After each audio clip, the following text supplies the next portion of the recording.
Hello, welcome to the Meeting Tent, an ongoing series on the work of Stan Tenen.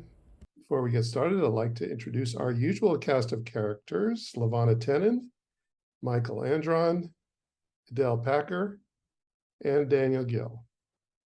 So today we're going to continue on our series in examining Stan's matrix of meaning of the Hebrew alphabet. We've been doing this based on Stan's early work, where he was exploring the meanings of the alphabet.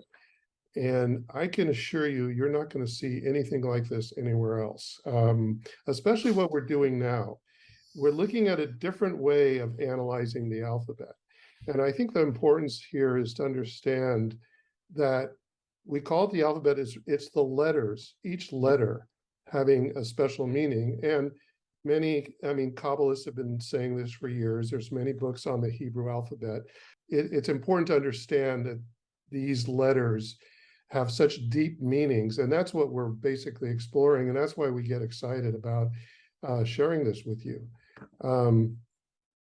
Here is here's Stan's matrix, and again, we are looking at the columns. We're talking, we're looking at the rows also, and as you can see, there's 3 levels. We've talked about this many times in past episodes, but we're looking at the columns, this relationship, in terms of the 3 levels of meaning.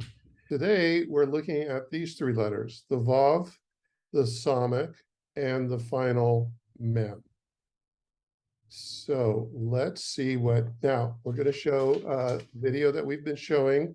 This is an early work from 1990 where Stan had worked out these meanings, and we'll talk about this after the video. So let's take a look at what Stan has to say about these 3 letters. Next letters are going to be Vav, Samek, and Final Mem. These are difficult because these are a set that have problems in English, although we can trace it. The Vav, pronounced Vav, spelled Vav Vav in Hebrew, has either a vowel sound of O or U, or it's pronounced as a V, a little F-ish kind of V. In fact, it's in the place of the digamma in Greek and in the F in English. And therefore, its cognate letter would be F. And all these F, V, double V, U sounds, O sounds, U sounds, they're all that letter Vav. And so we have wave. Oh, by the way, its meaning in Hebrew is a pin or doing this, and as a prefix it means and. Okay, and it's pin or to do. Well, it's a wave, it's a vibration, it's a fife, vibration. It's doing, it's a ooh, oh, it's the oh, vibrate, reflect, pairing, duality, and. You see, it's that kind of reflection. On, and.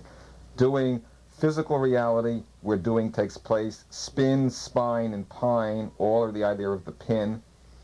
And it relates to the Greek letter digamma, which is replaced by the letter phi, which refers to the golden mean. And so this is the first term of the golden mean.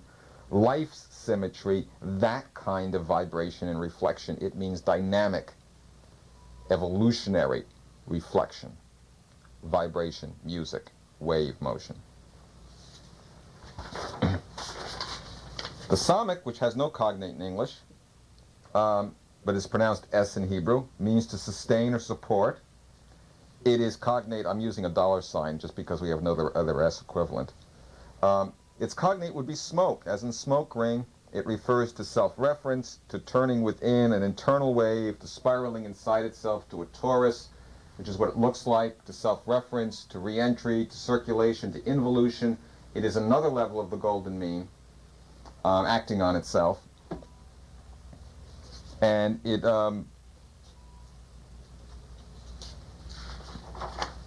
refers to the letter chi, is it in Greek? The one that's drawn as 3 horizontal lines. I don't remember how to pronounce it. Thirdly in that category is the Final Mem, a squared-looking Samek.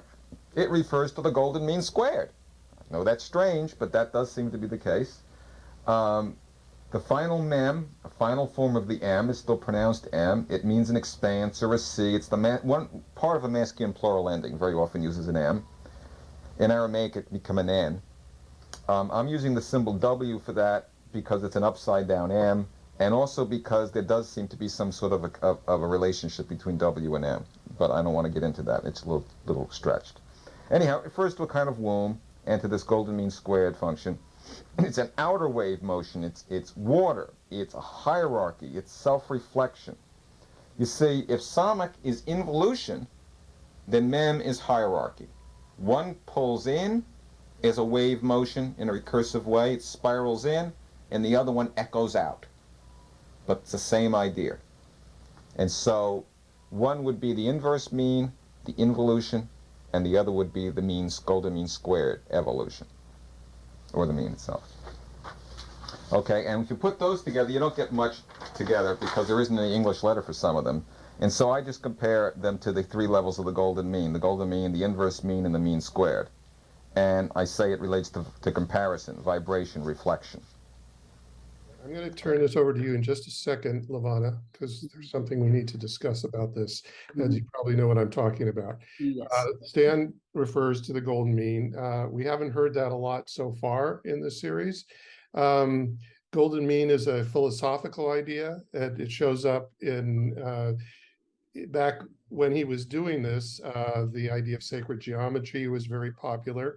And it shows up in not only Greek philosophy, where it's very strong, but Confucianism, Buddhism was called the middle way.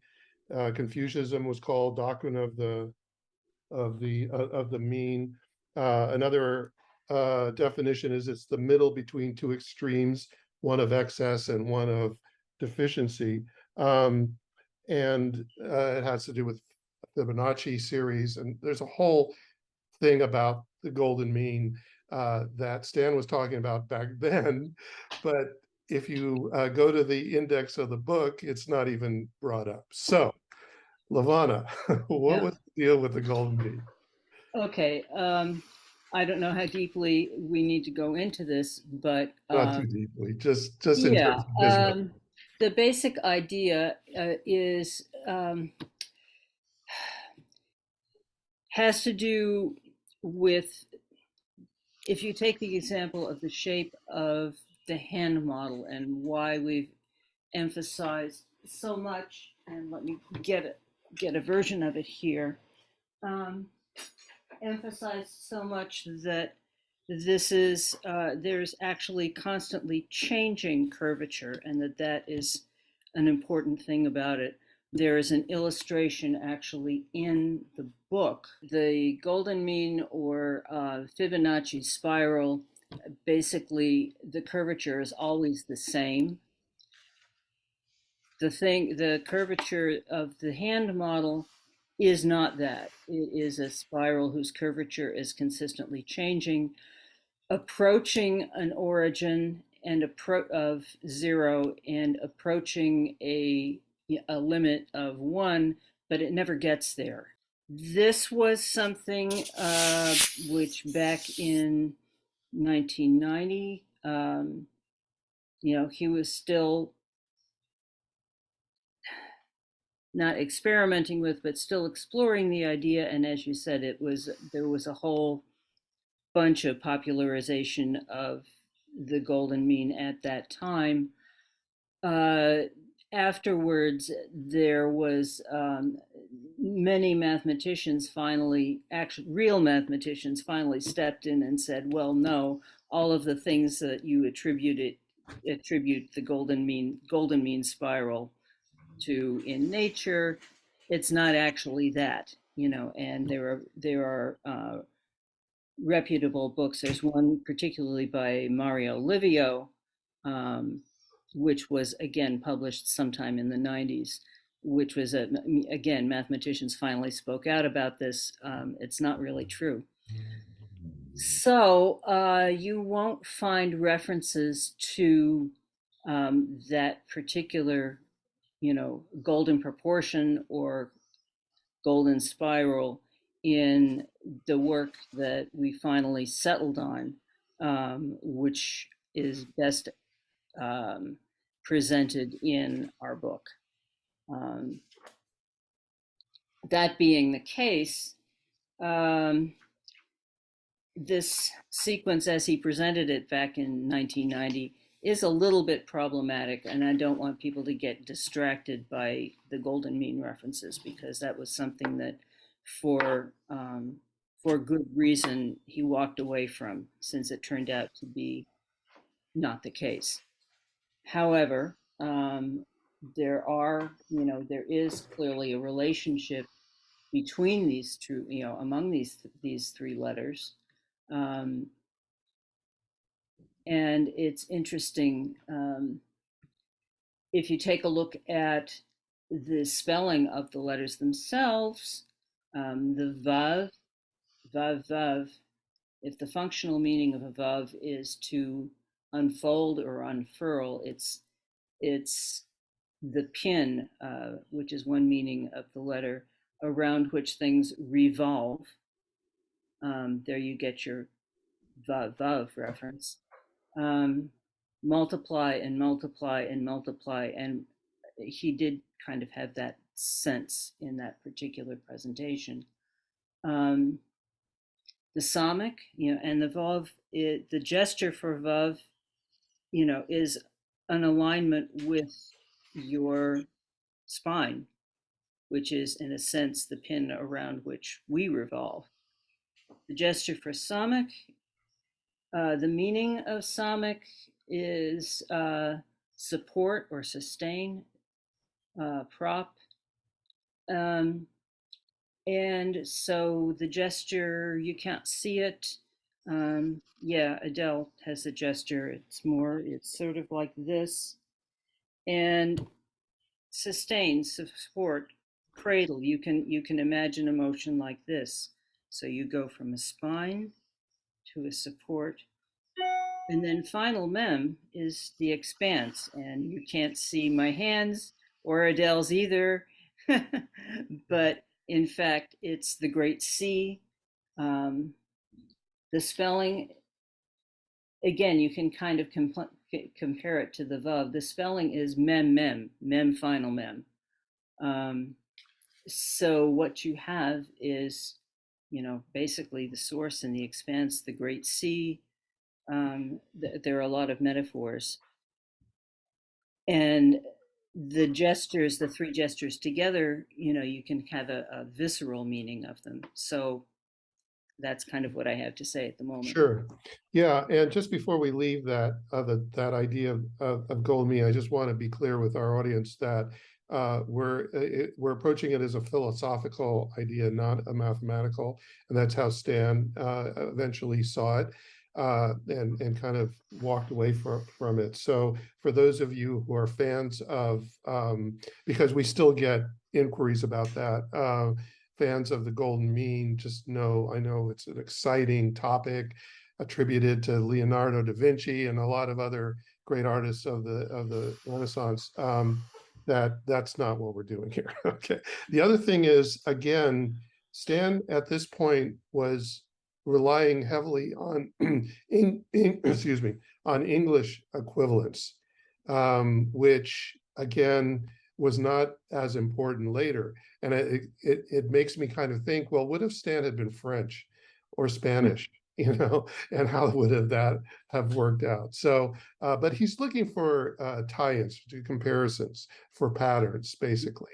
And so, the idea being that letters, as we gesture them or pronounce them or whatever, the way we use our bodies, in some cases, can have a meaning that's kind of intrinsic. And the idea that the Hebrew alphabet encoded that in its own way, in a systematic way, that this was always an alphabet for that kind of connection with the inner level of reality. I don't know, my words are failing me here. But so, go ahead. So let's look at the individual letters. Does anybody have some input on the letter Vav that we can talk about?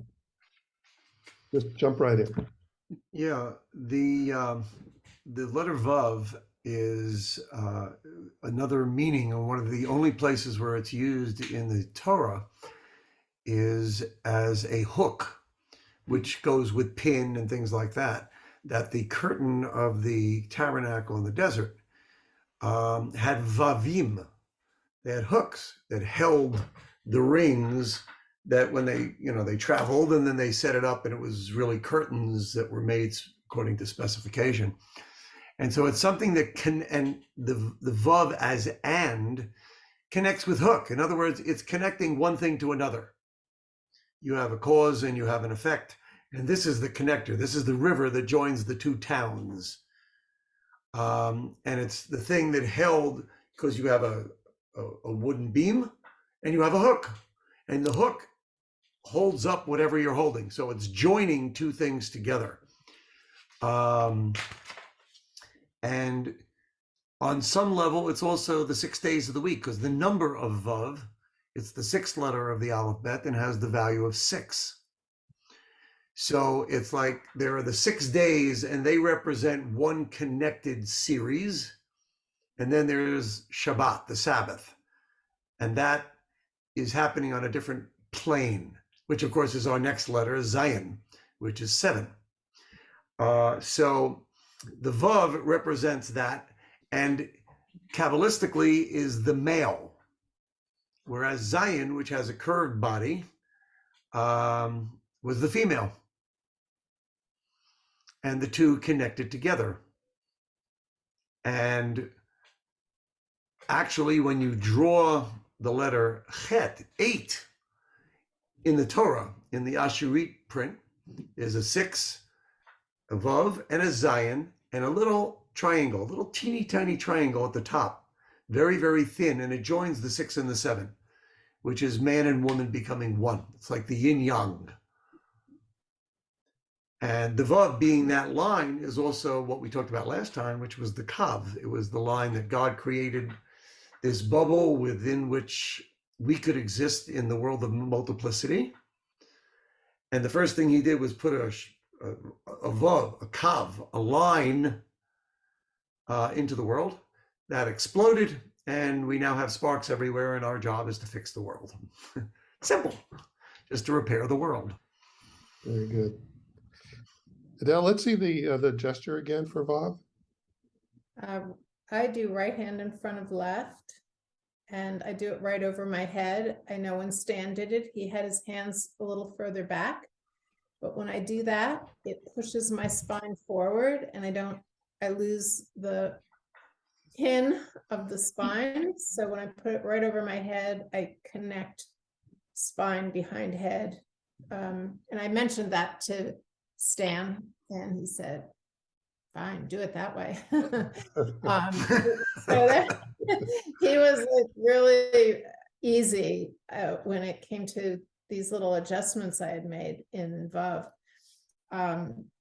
Yeah, it's sort of remarkable that the Vav is a prefix that means and. If you attach it to any word, the word before it becomes attached to the word after it. So it could be two names, Adele and Daniel. Go to the store, it would be Adele, attaching me to the person who's walking with me to the store. So it's such a remarkable language that this connector can be as simple as that and as profound as love. The Vav is often the connector of love between I and thou, and you and me, and whatever we want to connect, but it's associated with love. Yeah, I mean, I think the Vav, when you do it standing, you really feel the connection of earth to the heavens. And I think that's another meaning of Vav, is a connector that connects feet on the ground and reaching for that spiritual aspect that we want to be one with. To be physical without the spiritual is equated with slavery in Egypt when we didn't have God. So I think that Vav is a beautifully, like to really meditate with the gesture of Vav is a very spiritual experience and very grounding. What else about Vav? I mean, I love that it's a spine, that it lands inside our body. A lot of the many letters are associated with a body part. And we think of spine as strength. And Samek, by the way, when I thought it was interesting that you had the palms up, Lavana, because I always thought it was palms toward me. You're We'll probably get to the probably Samek in a right. second. Yeah. Let's Yeah. finish with the Vav. Right. But I just wanted to say there's a relationship. Oh, definitely, yeah. Because that spine is behind this circle. And when I was just writing now, I was sort of amazed that we have a line, a circle, and a square. Exactly. That Exactly. the relationships are also very geometric and certainly inspirational for movement. I don't know if Stanley was ever recorded actually saying that, but you can bet any amount of money you want that, yeah, he noticed that. Yes. I want to go back to the chart here. You notice where it says pin, but underneath it, it says spin. And that has to do with the fact that these are verbs and nouns. And so I think the spin is really interesting when you think about it. And especially when you think about a spin going through your body, or even going like in your spine. Again, it fits into spine, spin, and the going from a root chakra to the head chakra, I forget what it's called, the Kundalini and things like that. I think it's all connected in terms of movement, in terms of action. It's a very powerful letter, I The think. pin around which things revolve. I don't know if Lavana said that or Stan said that, but Both. okay. So just to see that this connection between earth and the heavens is what we need in order for all of life, for ourselves to spin out from there, to be meaningful. So the letters are so amazing because they just bring droshes out of me and I'm the one who looks at them. And it doesn't have to be exactly as, the masters have seen in the past. It could be a new drosh, and then it's meaningful because you embodied it and you found meaning in some aspect. Yeah, that's the one thing that I've always wanted to get through to people who study rabbinic Talmudic, that this is a new drosh. It is, and it's a legitimate and valid drosh that people aren't recognizing. Daniel, any thoughts on the letter Vav? Well, one thing. I mean, the whole sequence is pretty interesting too. Maybe we'll get to that towards the end of the video. But the Vav, the spine is where all of our sensory perception comes from. And that's the nervous system. So it's like, and it's from above, from the head all the way out to all the limbs and everything. It's like a system of tree roots, really, or like coming out, the head is the root and it's kind of all spreading out from there. So it's like all of our perceptions, the physical perceptions, have to do with the Vav. And I know I think in Ayurvedic medicine, like spine health is considered like one of the most important, if not the most important, aspect of being healthy. And I know, I mean, yoga has been popularized, and there's all sorts of different forms. Some are more true or less true to what was, or the kind of traditional ideas. But the concept is to keep your spine healthy, actually. So it's an interface, it's an interface, and somehow as part of the interface, I think our soul has quite directly with this world is this concept of the Vav, the spine. So if the Vav is the archetype, let's talk about the Samek. And let's see the gesture again. very much supporting. Yeah. Yeah. And when you do it standing, that sense of the spine behind the gesture gives the support. It's like we have a support column and we have a structure. So I see their connection physically between the Vav and the Samek. Yeah, they're also like kind of like, you know, in a way, if you go from here and then you just bring the whole thing down here, then you know you just move it in a little bit, so it's a little tighter kind of, or it's more holding, but it's really essentially it seems like it's the same kind of gesture, you know, that just comes in a little bit to kind of support to support the concept of supporting, so it's a little, you can kind of see it more, but you could also, it could kind of, you're kind of holding on to something, you know, like it almost looks like a hug, or like you're cradling something, or you know, Definitely. yeah.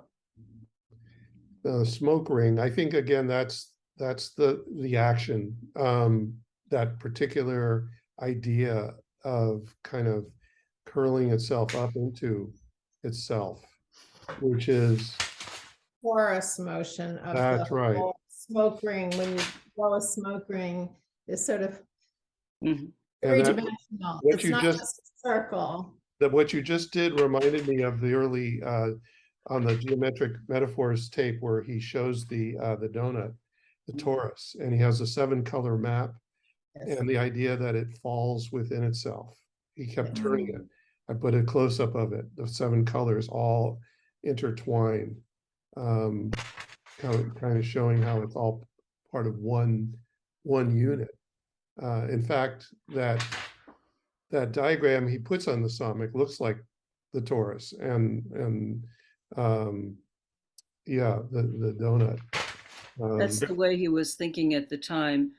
People should remember that this was actually before he really understood that this shape that was there was actually a model hand.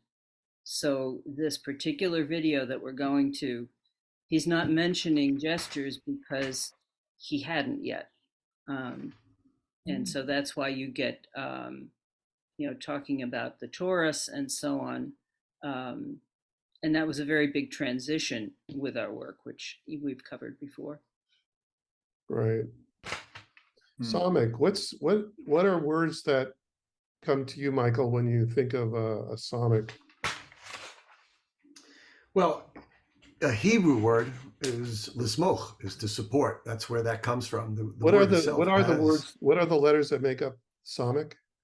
Samek, Mem, and Final Samek, Chaf. Mem, and Final Chaf. Okay. 2 of which we dealt with in the last 2 weeks, the last 2 sessions. Right. There's something that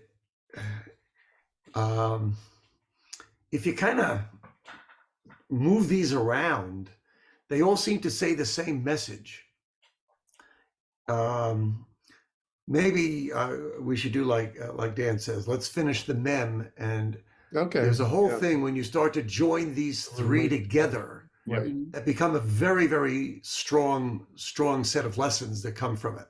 Okay. Well, let's do that. Let's Yeah. talk about the final mem, which we showed the mem a couple of episodes ago, and we kind of talked about this then, where the mem has a little opening on the bottom left, and this one's enclosed, and it's an expanse. It's the great sea, where the mem is the womb.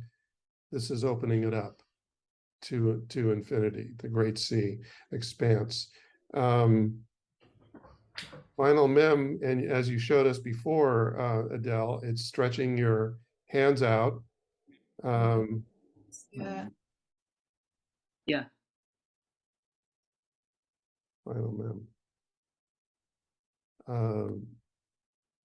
And then we also talked about Mayim being, meaning water, using the 2 mems, mem and final mem with a yud in between. and Yud has a lot of significance. Any feelings on the final mem?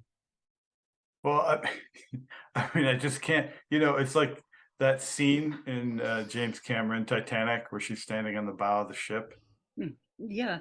She's doing the final mem. She's doing this. Yeah. And it's actually instinctual. I mean, like everyone got, it's the expanse of the sea and this feeling of expanse and freedom. And, I'm both humbled, but also it's amazing to experience something way beyond me,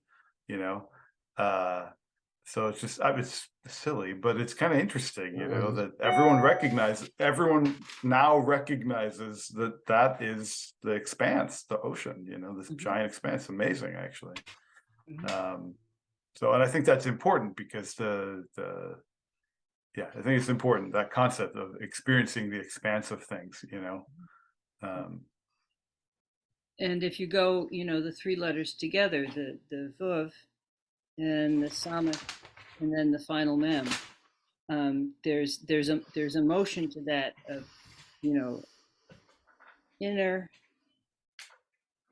sustaining it, contemplating it, whatever you do inside, and then release.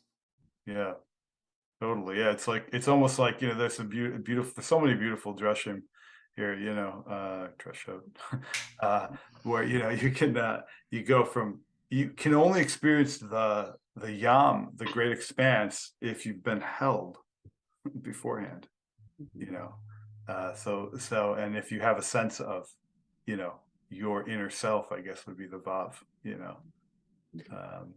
The first word that comes to mind with the final mem is shalom to me. Where we have the shin, the lamed, and the mem. Okay, so, all right. Yeah, go ahead. Remember that the samach has the sound s.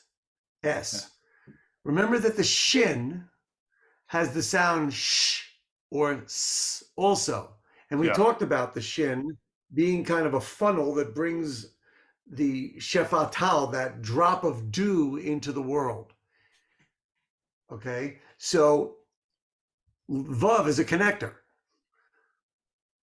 Lamed is also a connector. Echad lasheni, one to the other. It's a connector letter. It's a more zigzag kind of letter when you look at a lamed, but it's a connector letter. So when you look at the word shalom, if you put a samach on top, a samach first, just switch them around, a samach and then a vav, and then a final mem, you essentially have the fire of the samach connecting to the vav, to the water, to the mem. It's fire and water. It's yin and yang. It's connecting the forces of the heavens. You could switch to, if you switch to the shin, you could also switch the vav to the lamed. And it becomes shalem, wholeness, or shalom, peace. So the two words definitely have a phonetic connection. And these letters do spell out the word shalom that way. Now, that's a little more Jewish esoteric, admittedly, but it does work that way. Yeah. I mean, the first thing, there's a drush in the Talmud that makes a connection between the sin, the shin that sounds like a samech, and the samech. We all know the verse, B'zot Torah asher sam Moshe, and then this Torah which Moshe placed, Lifnei B'nai Yisrael, in front of the Jewish people.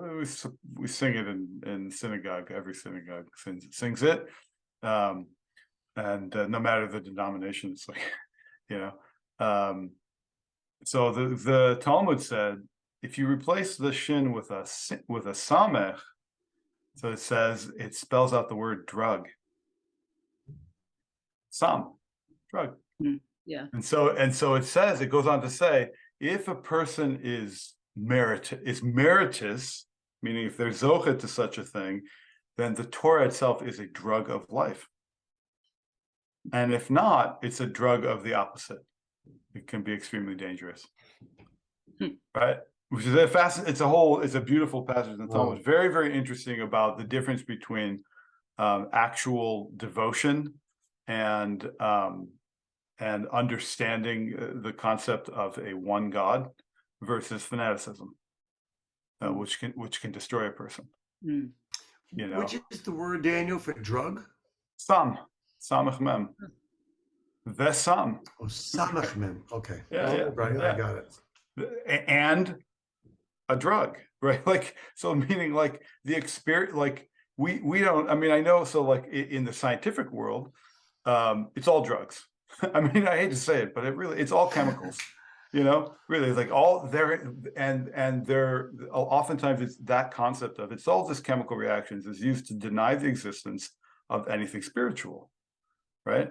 So what's beautiful about this, it says, no, it is a drug, but it's this world is a drug that the soul is experiencing. The soul is going on a trip here, basically. Right? It's actually, if you, Sam, yeah, right? Wow, you know what I mean? The natural drug. Yeah. Flip, So this flip the world letters is that backward. drug. Yeah. Flip the letters backward. Okay. And put the mem first and the samach second. You have mas, which is the word for tax. Oh. It's something that's taxing. It's something taken away from you, as Interesting. opposed to being something that's given to you. Right. When you look at the letters in reverse. That's interesting. Yeah. Well, it's, I mean, on that, I think, well, taxes may be necessary, but no one likes them. Most people would prefer some sort of something to make them experience the world, you know what I mean? Like, so if you look at the world that way, then that it's again, it is all chemicals, but it's the soul, it's this our energy body, however you want to talk about it. Actually, the Shefatal talks about our energy body very clearly, very beautifully, actually. If you look at it that way, then this world and is this concept of a chemical trip, which it really is. So it's like, I feel like science has half of it, an important half, a very important half, because it can be an anchor. People can get lost without it in that great expanse, which is the world. But it shouldn't become, and I know Stan talked about this. A lot of people have talked about this, but I know Stan thought, it can become so science can also become a little bit of like a fanatic religion, like, so as important as that is, so the other concept is going from Vav, again, this inner to this, then it kind of almost like basically kind of the expansion of the inner. It looks like this is much tighter, even though it's smaller here, or it's bigger here, it's much tighter here. And then you bring it in and now it feels bigger. So you go from like, again, it's just kind of the opposite curve, going from a point down to something a little bigger and then out entirely to the great sea. And I think that's the difference between real devotion and real understanding of a one God and then fanaticism, right? Fanaticism, the real proof that you're actually devoted and that you have real belief is that you're willing to go out in the world. I'm open. I'm ready. I want to experience, right? Because I have this strong sense of this spine that grounds me, and I've been held. It's held me. So now I'm ready to go out in the world. So you can see it as a progression of belief from something insular to something that insular can be nice because it holds you, and then but that being held, you can't stop there, right? To then going out into the world and to doing essentially moving beyond the drug of this world into the purpose, which is to help people and to help, and in the process learn as much as you can. There's something. Oh, go ahead. Somebody had. I just had one thought about the mem when it's within a word. The gesture, we've done this mem, and I looked at the chart, and that's considered the inner. So mem, inner, because it's your inner voice maybe coming out, or it's the source. There's sort of a sense of source of water, nourishment, our source. So, and then to take that, to this outer place of Mm. mem. And the final mem, any mem, is spelled mem, but it's those two. It's both. Mem contains with the voice within and how we take it out into the world. Mm. Pretty amazing If that I'm correct, Dan could make sorry. these 9 sequence letters in these horizontal rows, that when you look down vertically, you get so much insight. It's did anyone else do that? No, no, that's Yeah, why actually, no, yeah, they nobody. did. Actually, no, Remarkable. they did actually. Oh, Chef Atal has the exact chart. I meant in this century. Oh, okay. No, but that's one of the astounding things is that He that hadn't seen the that chef chart. he didn't know anything about that, That's and he crazy. came to the same conclusions as the 16th century Kabbalists. Like, but like I said before, it's almost like a furthering of the concept. Like what he's saying here is, it's really true. It's like he's deepening the concept of what the Shefatal developed, and kind of bringing it into the modern world in language that is actually pretty technical, but also fairly straightforward. Which is, I don't know what it means, but it's amazing. I want to put up this this chart again, and get a little bit more general, because there's a few things we haven't talked about before. For folks that are new number oriented, like numbers, like to play around with numbers, you'll notice the relationship numerically of this chart and these letters. And in this case, we're looking at the base 3 numbers.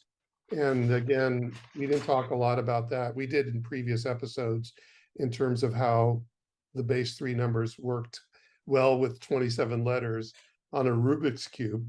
And you'll see here, we're looking at 012, 112, and 212, but also the gematria numbers, 6, 60, and 600. I mean, I think that must have been useful for Stan in terms of putting this together, in terms of organizing these letters, and being a mathematical number person that he is.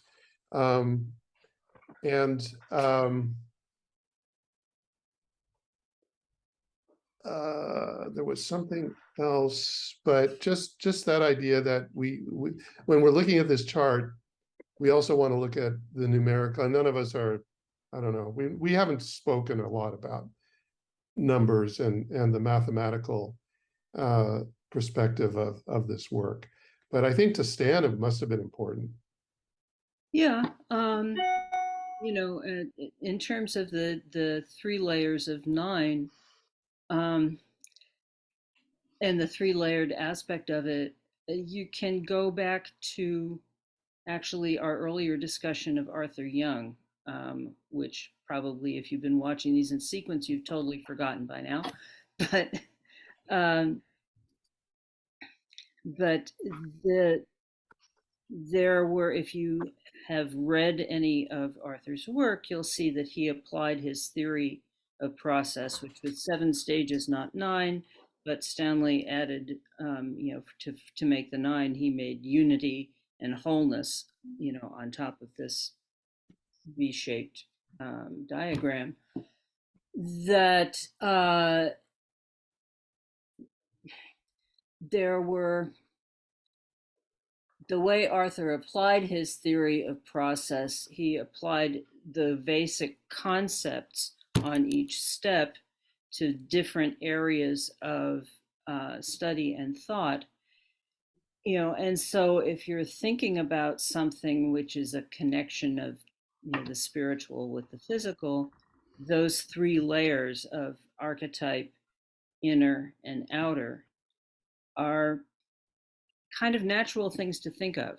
If you've got 3 layers, and the 3 layers were obvious looking at it numerically, whether you're looking at it in the traditional gematria formula, way, which, again, is what this, how the Shefatal presents it, or whether you're doing it looking at the base 3 or coordinate equivalent numbers, which was like the first thing he thought of because, you know, the mathematician, geometer, Rubik's Cube.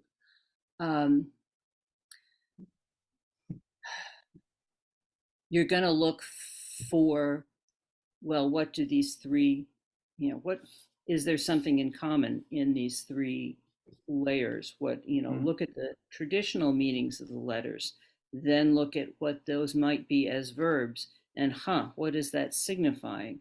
So it was a building up process to arrive to eventually say, oh, well, let's try inner,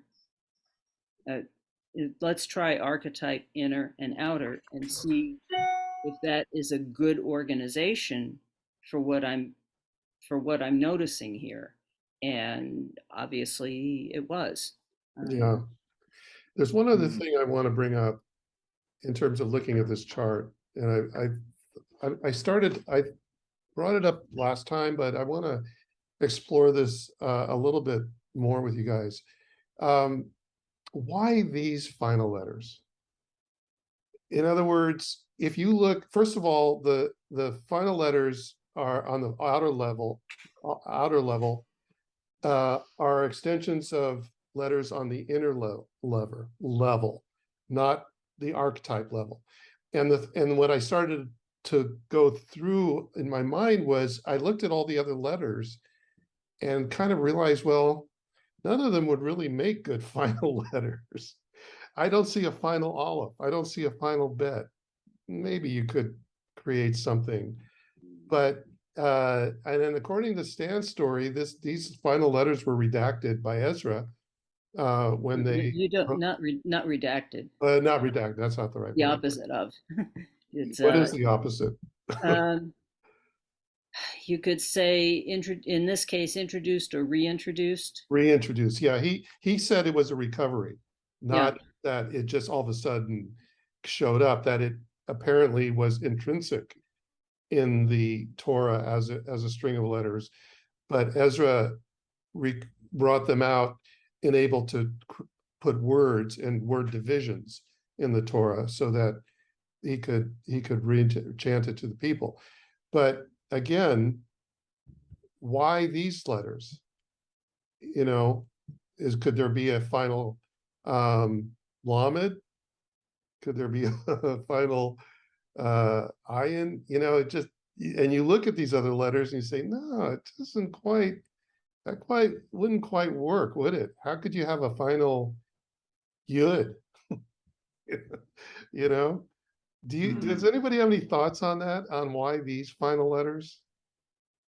Well, I know in the kind of traditional, when you think about it, it's Mem, Nun, Sadi, Pei, and then final Kaf. But I remember a discussion. I don't remember the details with Stan about that and why he felt that that's a valid way to remember them in terms of Hebrew, but not in terms of how they work. Yeah. There's a poster, which I will send to you, Bill, where he has a diagram of the hand model in the continuous creation illustration, and he shows how you can trace the shape of the hand model, in line form on that, and come up with the Hebrew letters in actual script format, in that order as you go through the hand model. And Right. yeah. Yeah. And of course it was Stan's thesis that the hand gestures came first. Mm-hmm. That the letters came from hand gestures, that the Levites had this hand gesture language originally, and that the language originated from that. Now that's something to wrap your head around, in terms of experience before script, in terms of how things were manifested in the ancient world by the Levites through hand gestures. And that Right. the letters came later. Right, and there's that book that came out some years ago, and I think Stan knew about this book. It's called The Gestural Origin of Language. Yeah, Michael Corvallis actually was that. I know, Daniel, you spotted one recently, which was similar and was actually from the same period by a different author. Yeah. But there was a whole period of time around the early aughts, I believe, maybe a little bit earlier than that, Yeah. when the research on gestures and language was finally beginning to be published. And what always interested me is that Stanley came up with this idea in terms of his own experience, in terms of the hand model and gestures, probably at about the same time as the researchers were actually starting to research that. And it wasn't until 5 years later, after he was starting to present it, that the actual technical research was beginning to be published. And again, there was an article in American Scientist by a researcher named Michael Corvallis, and he also wrote a book about the gestural origin of language, and there were several others that we subsequently used and cited in our book because, why not? These are peer reviewed. It's all peer reviewed work. Very high level of scholarship. Yeah.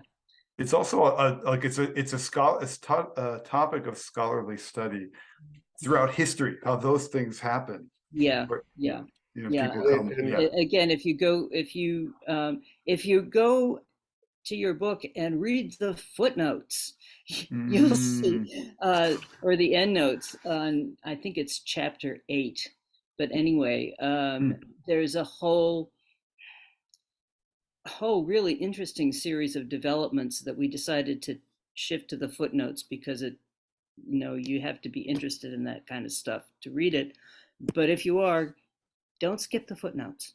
And Stan also points out in the book, and it might have, I think it was in the footnotes, that yes, it was in one of the chapters that in 19th century linguistic study, it was deemed that hand gestures was primitive, that natives used hand gestures, therefore it had no validity because they were native, they weren't scholarly, and so that's why it was negated, where at some time it was probably acceptable.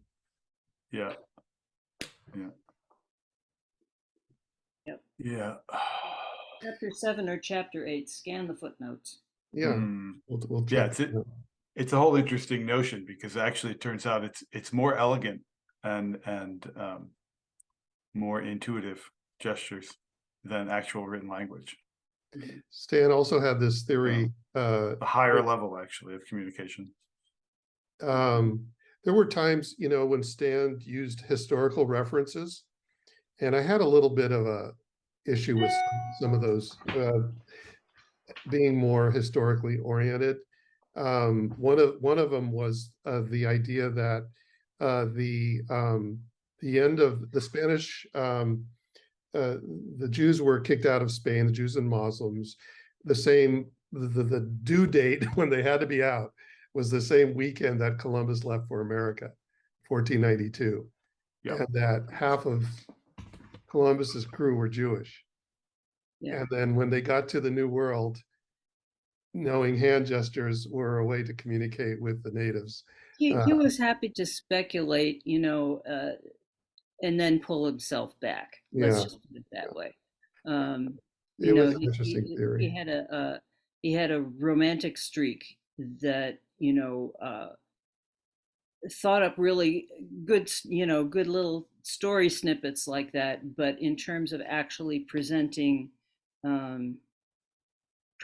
research work and findings, he would pull himself back and just sort of and carefully label something as speculative. But it's true, in his live presentations, he sometimes went off on these I had lovely little trips. I felt he was a little idealistic in his view of history, and whereas I was more realistic. So, but you know, it was a theory. Who knows? There's no way of knowing. And as I say, you know, with his written work, particularly the published written work, he did some editing. Yeah.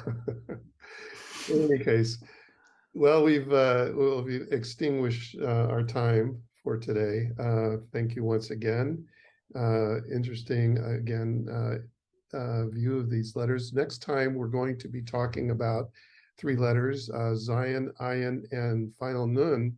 I invite our audience. I'm going to hold up the chart for the last time to pull out your iPhones or whatever you have. Take a picture of that chart. I wish I had a place to send you a link, but I think it would be easier if you just take a photo of it, take a look at it, you know, study it. Even better, get the book, and get a lot more detail from the book.